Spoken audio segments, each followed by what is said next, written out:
बिस्मिल्लाहिर्रहमानिर्रहीम। अस्सलाम वालेकुम दोस्तों, मैं फ़हीम अब्बास आप सबको खुश आमदीद कहता हूँ न्यूज़ कैफ़े में, और उम्मीद करता हूँ कि आप सब खैरियत से हैं और आज के दिन का एक अच्छा सा आगाज़ भी कर चुके हैं। जैसा कि आप सब जानते हैं कि मुल्क भर में बेशतर इलाकों में, ज़्यादातर अज़ला में बारिशों का सिलसिला जारी है और शहर कराची में भी इस वक्त बारिश का आगाज़ हो चुका है।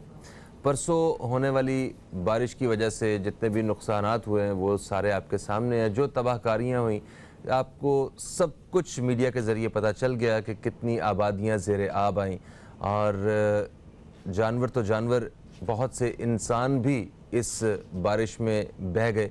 और आपने देखा कि इतने लोग बेघर हो गए हैं और बहुत से घरों की दीवारें गिर गई हैं और छतें गिर गईं।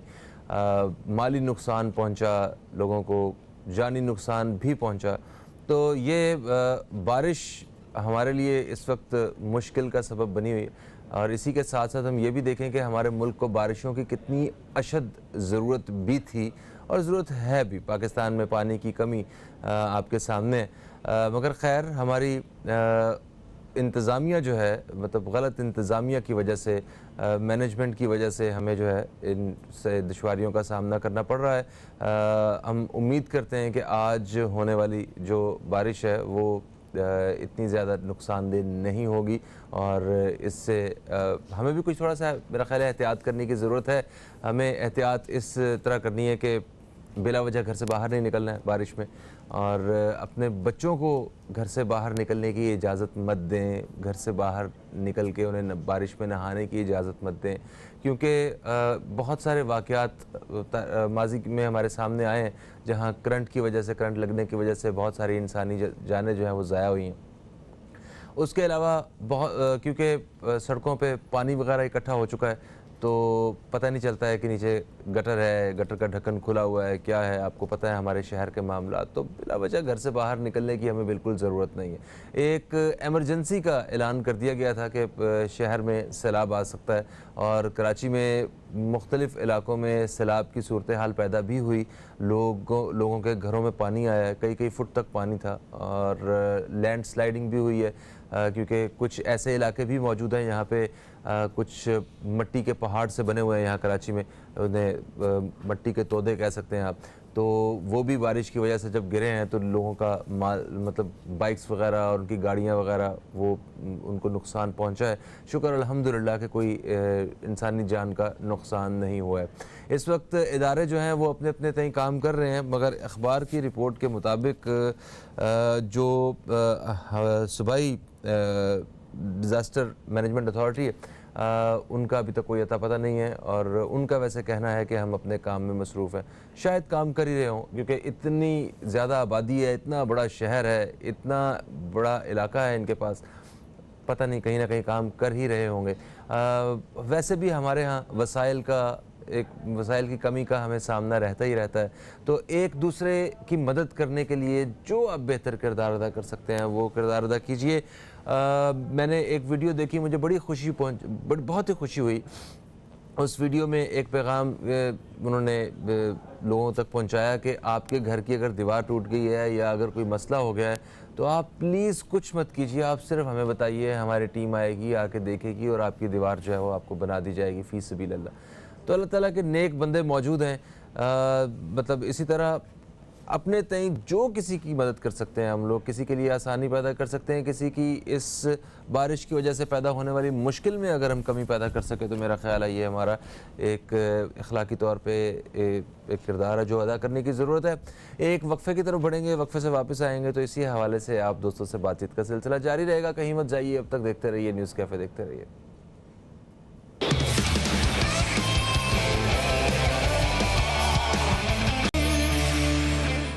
दोस्तों, एक वक्फे के बाद आपको फिर से हम खुश आमदीद कहते हैं न्यूज़ कैफ़े में, और न्यूज़ कैफ़े में हम बात कर रहे थे बारिश से होने वाले नुकसानात के हवाले से। और जैसा कि आप जानते हैं कि इस बारिश की वजह से तकरीबन सारे ही काम मुतासर हुए हैं। तो पाकिस्तान में अगर मजमूई तौर पे देखा जाए तो एक मुहिम बड़े ज़ोर शोर से जारी थी। पोलियो के ख़ात्मे के हवाले से, पोलियो से बचाव के लिए जो है वो एक मुहिम का आगाज़ हो चुका था। उसमें भी थोड़ी सी रुकावट का सामना करना पड़ा है। ये बात तो तय है कि अगर कोई भी काम अगर मुल्की सतह पे देखा जाए तो वो तब तक हल नहीं होता जब तक पूरी कौम मुत्तहिद ना हो। तो हमें इस दफ़ा पोलियो से अगर लड़ाई करनी है, पोलियो से अगर हमने जो जंग है अगर वो करनी है और इस पोलियो को शिकस्त देनी है, जिस तरह दुनिया भर में 2 ममालिक के अलावा सारे ममालिक जो हैं वो शिकस्त दे चुके हैं, तो उसके लिए पूरी कौम को मुत्तहिद होना पड़ेगा। और ये शायद इस वजह से भी हम लोग पोलियो को अभी तक शिकस्त नहीं दे पाए कि जो शरपसंद अनासिर हैं उनकी वजह से भी शायद हमें मुत्तहिद होने में थोड़ी सी मुश्किल का सामना रहा। मगर इस वक्त जो हालात हैं वो बड़े बेहतरीन है। हमने देखा है कि जो पाकिस्तान की हुकूमत है ये इंतहाई संजीदा है इस वक्त पोलियो के ख़ात्मे के हवाले से काम करने के लिए।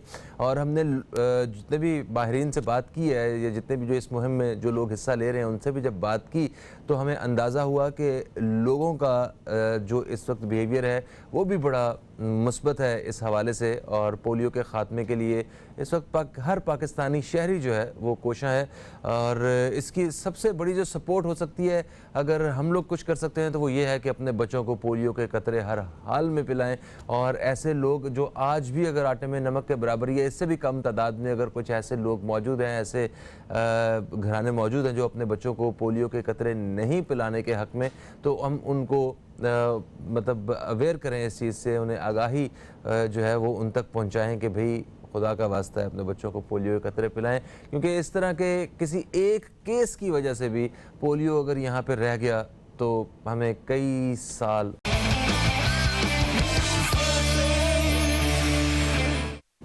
Welcome back. आप देख रहे हैं न्यूज़ कैफ़े, मैं हूं फ़हीम अब्बास। और जैसा कि आप जानते हैं वक्फे से पहले हम बात कर रहे थे बारिश की वजह से होने वाली तबाहकारियों के हवाले से, और जहां बारिश की वजह से बहुत सारे मामलात जो है मुतासिर हुए हैं। और इसी तरह पोलियो की मुहिम में भी थोड़ी सी रुकावट का सामना आ रहा है और पोलियो वर्कर्स जो हैं उनको भी मुश्किलात का सामना है। हम प्रोग्राम में इस हवाले से बात करते हैं कि पोलियो मुहिम जो है वो किस अंदाज से चल रही है और मुस्तक़बिल में क्या पाकिस्तान पोलियो फ्री कंट्री बनने में कामयाब हो जाएगा। इस हवाले से बात करेंगे। मेरे साथ स्टूडियो में मौजूद हैं जनाब अमजद चौधरी साहब। आप एक एंकर पर्सन हैं, तजियाकार हैं, आपको खुश आमदीद कहते हैं। अस्सलाम वालेकुम, कैसे हैं? वालेकुम सलाम, कैसे हैं फ़हीम? ठीक है, खैरियत से? मैं बिल्कुल ठीक ठाक। अच्छा, ये देखें जो इस वक्त हुकूमत पाकिस्तान की जानिब से जो एक सीरियसनेस नज़र आ रही है पोलियो कैंपेन के हवाले से, इसको आप किस नज़र से देख रहे हैं? क्या आपके पास मालूमात है? फ़हीम भाई, स्टेट की तो जिम्मेदारी होती है, वो तो हमेशा से ही पोलियो की अगर बात की जाए कि अवाम से ये वो कोशिश करते हैं कि अवाम जो है इनका साथ दे, लेकिन अनफॉर्चुनेटली अवाम साथ नहीं देती है। क्योंकि अगर बात कीजिए 2018 की तो उस वक्त 12 केसेस रिपोर्ट हुए थे पाकिस्तान के अंदर, और अगर 2019 की बात की जाए तो ये केसेस 147 पे चले गए, और अगर 2020 की बात की जाए तो ये केसेस 65 पे आ गए। अभी जनवरी से अगस्त तक की मैं बात कर रहा हूँ, अभी 4 महीने बाकी हैं। अभी अल्लाह ना करे पता नहीं कितने केसेस और बढ़ सकते हैं, लेकिन इसमें अवाम बिल्कुल साथ नहीं देती है। क्योंकि अगर पोलियो वर्कर्स की बात की जाए, वर्कर्स बेचारे चंद पैसों में काम कर रहे होते हैं, और आपको भी इस बात का इल्म है कि कम मुआवजे पे काम और उन पे अटैक्स भी किए जाते हैं, उनमें कुछ जांबाज भी हुए माजी की अगर बात की जाए। लेकिन अफसोस के साथ कहना पड़ता है कि समझ में नहीं आता कि कौन से ऐसे गैर अनासिर लोग हैं जो नहीं चाहते कि पाकिस्तान से पोलियो को खात्मा हो। अच्छा, आपने 4 महीने की बात की कि 4 महीने में केसेस और भी आ सकते हैं, मगर इसी के साथ खुशाइन बात यह है कि अगले 4 महीने में जो एक तो इस मुहिम के अलावा जो प्लान किया हुआ गवर्नमेंट ऑफ पाकिस्तान ने वो बड़ा अच्छा है। एक जिस तरह अभी 3 करोड़ 40 लाख बच्चों को पोलियो कतरे पिलाने हैं, और फिर मुल्क भर में इससे भी बड़ी एक मुहिम का आगाज हो जाएगा आइंदा आने वाले दिनों में। बिल्कुल ऐसे 3 करोड़ 40 लाख का बच्चे जो है 2020 की इनकी प्लानिंग्स है हमारी हुकूमत की कि बच्चों को पिलाएंगे, उनमें से 92 लाख का सुबह सिंध के बच्चों को पिलाएंगे। लेकिन बात यह है कि हम बातें तो करते हैं, देखिए हम अभी कोरोना की बात कर रहे हैं, काफ़ी अरसे से हम लोग की बात करते हुए आ रहे हैं, 6-7 महीने हो गए। फ़हीम भाई, अगर बात की जाए कोरोना की, देखिए कोरोना में तो इंसान या तो बच जाता है या तो मर जाता है, लेकिन पोलियो एक ऐसा मर्ज है कि इंसान इसमें अगर उसको पोलियो वायरस हो जाए तो मफलूज हो जाता है। और कहते हैं मोहताजगी एक अल्लाह माफ़ करे इंसान एक लानत एक मतलब सारी जिंदगी के लिए आपको सारी जिंदगी के लिए माजूरी का सामना करना पड़ पड़ता है। और एक अगर इंसान माजूर होता है तो उससे वो खुद तो बेचारा मुतासिर होता ही होता है, उसकी फैमिली, उसकी आने वाली नस्ल सारे और मुतासिर होते फहीम भाई रोज मरता है वो इंसान, रोज जीता है, तो क्या फायदा फिर ऐसी जिंदगी का। बात ये है कि पेरेंट्स को और जो घर वाले हैं मतलब या तो उनको एजुकेट प्रॉपर तरीके से किया जाए घर वालों को कि पोलियो जो है ये आपके बच्चे के लिए बेहतर है। अभी एक और बात की जा रही है कि कहा जाता है, ये बात हमारे जो है कुछ लोग ऐसे हैं कि सीवरेज के पानी के अंदर भी जो है वो पोलियो वायरस पाया जाता है। कराची, लाहौर, पेशावर, पाकिस्तान के 3 शहर हैं जहां पे ये बात अभी चल रही है कि उसमें पाया जाता है। उनकी वजह से हमारे बच्चों में भी वो वायरस कन्वर्ट हो सकता है और हो भी रहा है। बिल्कुल सही कह रहे हैं आप। और ये कराची में ये मामला बड़ा ख़तरनाक है क्योंकि यहाँ पे जो गटर का पानी है, जो वो पानी इस्तेमाल के पानी में मतलब नलकों में भी वो आ जाता है कि बहुत सी जगहों पे मिक्स हो रहा होता है। बड़ी एक तकलीफ बात है। खैर, इस हवाले से हम तकरीबन सारे ये इदारे काम कर रहे हैं और हमें पूरा यकीन है कि बहुत जल्द पाकिस्तान का शुमार ऐसे ममालिक में होगा जो पोलियो को बिल्कुल ख़त्म कर चुके हैं अपने मुल्क में। Thank you so much Amjad Chaudhary साहब, आपसे हमने तफसील से इस हवाले से बात की। दोस्तों, एक वक्फे का वक्त है, वक्फे के बाद वापस आएंगे तो हमारे साथ मौजूद होंगे हज़रत मौलाना बशीर फ़ारूक क़ादरी साहब, जिनसे बात होगी इस्तिखारा, रूहानी और शरई रहनुमाई के हवाले से। कहीं मत जाइए, अब तक देखते रहिए न्यूज़ कैफ़े, देखते रहिए। एक वक्फे के बाद आप सब दोस्तों को फिर से हम खुश आमदीद कहते हैं न्यूज़ कैफ़े में। और न्यूज़ कैफ़े में अब हम प्रोग्राम के दूसरे हिस्से में दाखिल हुए हैं, जहाँ पे हम अपने प्रोग्राम की मुनासबत से जिस तरह हर जुमेरात और जुमे को हम प्रोग्राम के दूसरे हिस्से में बात किया करते हैं इस्तिखारा के हवाले से, शरई और दीनी रहनुमाई के हवाले से, तो आज हमारे साथ हज़रत मौलाना बशीर फ़ारूक क़ादरी साहब मौजूद हैं स्टूडियो में। हम आपको खुश आमदीद कहते हैं। अस्सलामु अलैकुम बशीर साहब, कैसे हैं आप? वालेकुम सलाम व रहमतुल्लाहि व बरकातुहू। अल्हम्दुलिल्लाह रब्बिल आलमीन अला कुल्ली हाल। माशाअल्लाह माशाअल्लाह। बारिश परसों होने वाली जो परसों अच्छी खासी बारिश हुई है मुल्क भर में, और कराची में भी बारिश का एक एक उन्होंने एमरजेंसी का ऐलान कर दिया कि एक सैलाब जो है वो आ सकता है। तो बहुत से इलाकों में सैलाब की सूरत हाल पैदा भी हुई, लोगों का माली नुकसान भी हुआ, जानी नुकसान भी हुआ। इस हवाले से क्या कहना चाहेंगे आप? बिस्मिल्लाहिर्रहमानिर्रहीम। सबसे पहले तो ये सुन लें कि बारिश अल्लाह की रहमत है। अल्लाह ताला ने अपनी किताब में बारिश को गैस फरमाया, यानी मददगार।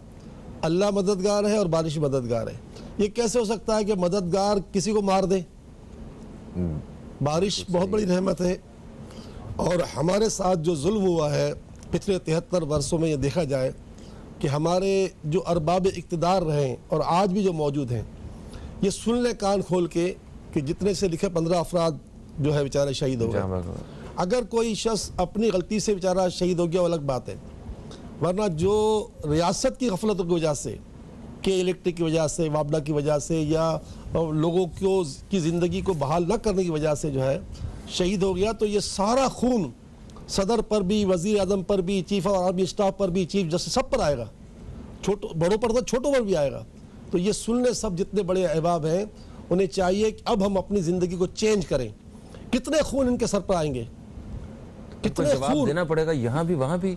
यहाँ तो कोई जवाब नहीं लेगा ना, यहाँ कुछ नहीं, कोई पूछे नहीं। वहाँ पूछा जाएगा, चीफ जस्टिस से पूछा जाएगा, सदर से, वज़ीर आज़म से पूछा जाएगा, फौज के सरबराह से पूछा जाएगा ऐसा क्यों हुआ। 73 बरसों में खाली अपना बजट देख लीजिए, पाकिस्तान का बजट कितना इन्होंने लिया है, इन तमाम इदारों ने, इन्होंने इस पर काम क्या किया। मैं दुनिया के मतलब कई मुल्कों में गया हूँ और अक्सर मुल्कों में मुझे बारिश मिली है। अफ्रीका जिनकी करेंसी में सोचता हमसे भी कम है, कमज़ोर है, वहाँ गया तो वहाँ भी बहुत बारिश थी, लेकिन जब देखा तो बारिश से किसी की ज़िंदगी कोई फ़र्क नहीं पड़ता था। किनारों और सड़क के किनारों पर होदियाँ बनी हुई हैं, पानी सारा का सारा उसमें जा रहा है और निज़ाम चल रहा है। हमारे पास बारिश तो जो अल्लाह की रहमत है, हम लोगों ने बजट का पैसा खा कर, जैसे आज अखबार लिखा कि 14 खरब खाली एक सूबा खा गया। 14 खरब यानी 1400 अरब सिर्फ एक सूबा खा गया, एक सूबा। तो 4 सूबों के पैसे कितने लगा लेंगे? 14 सूबा नहीं, सूबे के 100 लोग होंगे ज्यादा से ज्यादा। तो सोचे कि अब ये सोच लें कि इन्ना बत्शा रब्बिका लशदीद, तेरे रब की पकड़ बड़ी सख्त है। जो भी इक्तिदार में है, जो भी ऊपर है, उसे चाहिए कि अब इस रियासत के लिए कुछ करे। याद रखिए, अगर रिश्वतखोरों को आप कोड़े नहीं मारोगे, सज़ा नहीं दोगे, मुजरिमों को सज़ा नहीं दोगे, तो फिर ये दुनिया में हम दुनिया के जो बहुत ही नीचे मुल्क में आ चुके, कहीं और नीचे न चले जाए। एक वक्त ऐसा था कि कराची एशिया का सबसे ख़तरनाक शहर था फिर अल्लाह का शुक्र हुआ कि हमारे अस्करी इदारों ने इस पर हाथ रखा। अल्लाह की रहमत से अब कराची के बारे में ये अल्फाज तो नहीं आते, लेकिन पाकिस्तान दुनिया के सबसे छोटे मुल्कों में, यानी कि जिसकी हालत ख़राब है, उनमें हमारा आज भी शुमार होता है। अभी रिपोर्ट आई थी कि चाइना के पास 3400 अरब डॉलर का असासा है, भारत 6ठे नंबर पर है और पाकिस्तान का तो कोई नंबर ही नहीं है, समझ लो। तो आखिर मतलब क्यों ऐसा हो रहा है? भारत और हम एक साथ ही तो आज़ाद हुए, वो इतना ऊपर क्यों चले गए? क्योंकि हमारे दुनिया में मुल्क में जो लोग आते हैं वो अपने अवाम के लिए आते हैं, और हमारे मुल्क में इक़्तिदार में आते हैं वो अपनी ज़ात के लिए आते हैं। बड़ा फ़र्क है। हमारे मुल्क के इक़्तिदार में आने वाले लोगों के बच्चे सोने का चम्मच लेकर जो है पैदा होते हैं और दुनिया के मुल्कों में तालीम हासिल करते हैं। एक यूनिवर्सिटी ऐसी नहीं है जहां आपके बच्चे यहाँ पढ़ सकते हो, एक अस्पताल ऐसा नहीं है जहां आप इलाज करा सकते हो। इससे बढ़कर और क्या सदमा होगा कि 14 खरब खाली एक सूबा ले गया है, उसके पास एक अस्पताल नहीं है कि जिसका वो इलाज जो अस्पताल में इलाज हो सके, एक यूनिवर्सिटी नहीं है। तो जिस मुल्क के बड़ों का यह हाल होगा, इस मुल्क के अवाम का हाल देख लीजिए। रोज़ाना लोग मर रहे हैं और अल्हम्दुलिल्लाह, 100 करोड़ बार अल्हम्दुलिल्लाह, 100 करोड़ बार अल्हम्दुलिल्लाह, 100 करोड़ बार अल्हम्दुलिल्लाह। सैलानी वेलफेयर को अल्लाह ने इतनी ताकत दी है कि 1 लाख आदमी खाना पकाना इसके लिए कोई मसला ही नहीं। और अल्लाह की रहमत से हम लगे हुए, 1 महीने से लगे हुए हैं, अल्लाह की रहमत से साइड में लगे हुए हैं, अल्लाह की अता से लगे हुए हैं। और आज भी अभी रास्ते में था, बारिश में फंस गया, ट्रैफिक जाम था इतना, मोटरसाइकिल से लिफ्ट लेकर यहाँ पहुंचा हूँ तो रास्ते में फ़ोन आ गया कि भाई मलीर का मसला। मैंने कहा जो कर सकते हैं करो। देखिए मेरे पास वो हदीस पाक है रसूल अकरम सल्लल्लाहु अलैहि वसल्लम की कि सरकार दो जहाँ सल्लल्लाहु अलैहि वसल्लम के पास जब अमानतें आईं तो आप सल्लल्लाहु अलैहि वसल्लम उस दिन घर पे नहीं गए। कहा नहीं, ये जब तक तकसीम नहीं होंगी तब तक मैं घर नहीं जाऊंगा, मैं उस नबी का मानने वाला हूँ। मेरी सोच ये है कि मेरे पास जितना भी है सब खर्च कर दूं कि कल मैं मर जाऊंगा, मुझसे पूछा जाएगा क्या करूंगा। ये सोच होनी चाहिए। एक वक्फे की तरफ बढ़ेंगे, हम वक्फे से वापस आते हैं तो जरा इस हवाले से बात करेंगे कि वो हमारे बहन भाई जो इस बारिश की वजह से वाकई इस वक्त मुतासिर हैं और तकलीफ का सामना है जिन्हें, उनके लिए सैलानी वेलफेयर क्या कर रहा है और हम लोग अपने अपने घरों में अपनी अपनी जगह पर बैठ के उनके लिए क्या एक बेहतरीन किरदार अदा कर सकते हैं। उसके बाद फिर मुहर्रम के हवाले से भी बात की जाएगी। कहीं मत जाइए, अब तक देखते। वेलकम बैक, आप देख रहे हैं न्यूज़ कैफ़े। मैं हूं फ़हीम अब्बास और हज़रत मौलाना बशीर फ़ारूक क़ादरी साहब हमारे साथ मौजूद हैं। हज़रत मौलाना बशीर फ़ारूक क़ादरी साहब सैलानी वेलफेयर इंटरनेशनल ट्रस्ट के चेयरमैन हैं और उसके साथ साथ मुल्क के एक मशहूर इस्लामिक स्कॉलर भी हैं। अच्छा बशीर साहब, वक्फे से पहले हम बारिश के हवाले से बात कर रहे थे, उसकी तबाहकारियों के हवाले से आपने कहा कि बारिश अल्लाह ताला की रहमत है और ये बात तय है, लोहे पे लकीर है कि ये रहमत ही है। अगर हमारी गफलत की वजह से या अरबाब इख्तियार की वजह से अगर लोगों के लिए अगर जहमत बनी है, तकलीफ़ का बायस बनी है, तो उसका उनको जवाब देना होगा। ये तो बात हो गई। अब वो लोग वाकई जिनके लिए ये तकलीफ़ दुश्वारी का बायस बन गई है बारिश, लोगों के गरीब आबादियों में ज़्यादा नुकसान हुआ है। वैसे तो हर किस्म की आबादी में नुकसान हुआ है, किसी का फर्नीचर गया, किसी के घर का सामान गया, लोगों के घरों में खाने की मुश्किलात पैदा हो चुकी हैं, कारोबार फिर से जो है वो मजदूरी करने वाले लोग जो हैं वो तबका फिर से एक दफ़ा पिसना शुरू हो गया इन 3-4 दिनों की वजह से। तो ऐसी सूरत हाल में किसी के घर गिर गया, किसी कच्चे घर थे वो नुकसान हो गए, ऐसी सूरत हाल में सैलानी वेलफेयर जो है वो क्या किरदार अदा कर रहा है और बाकी जो लोग इस वक्त देख रहे हैं वो क्या किरदार अदा कर सकते हैं? वमा मिन दाब्बतिन फिल अर्दी इल्ला अल्लाह रिज़्कुहा, ज़मीन पर कोई भी ऐसा नहीं है जिसका रिज़्क़ अल्लाह ने न अपने पर लिया हो। अब यकीनन कोई शख्स भी किसी को कितना रिस्क दे सकता है, इसलिए सबको इज्तिमाई तौर पर करना पड़ेगा। सैलानी वेलफेयर अगर 1 लाख आदमी का खाना रोज़ाना पका ले, कराची 2.5 करोड़ अफराद का है। सैलानी हैदराबाद में काम कर रहा है और भी जगह पे काम कर रहा है, लेकिन क्या है कि हम एक बहुत अशर अशीर भी नहीं है, कुछ भी नहीं, इसलिए हर शख्स को अपना अपना हिस्सा मिलाना होगा। जो अल्हम्दुलिल्लाह साहिब सरहद लोग हैं, उनके ख़ानदान में गरीब लोग हैं, उनको देखना होगा। फिर साहिब सरहद फैक्ट्री का मालिक है, उसके मुलाजिमीन हैं, इसी तरह हमारे घर की मासियाँ हैं, हम अपने तौर पर अपना हिस्सा मिलाएं। और ये याद रखिएगा, कुरान पाक के बाद जो है जो बात अल्लाह ताला फरमाता है वो हदीस कुस्सी कहलाती है। कुरान पाक में वही आती थी और सरकार से अल्लाह ताला जो बात कहलवाता है उसको कहते हैं हदीस कुस्सी। बात सरकार कर रहे होते हैं, बात मतलब कलाम हुजूर का होता है, मतलब अल्फाज हुजूर के होते हैं, लेकिन अल्लाह ताला का कलाम होता है।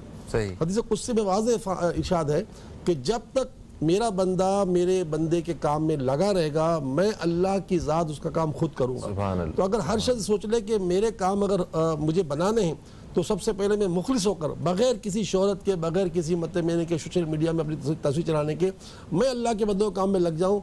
अल्हम्दुलिल्लाह मुझे जब ऐवान सदर में तकरीर करने का मौका मिला तो इतना बड़ा ऑडियंस था, मैंने एक ही बात बुनियाद की कि मैंने आज तक सैलानी में ना कोई काम किया है, ना करता हूँ ना करूँगा।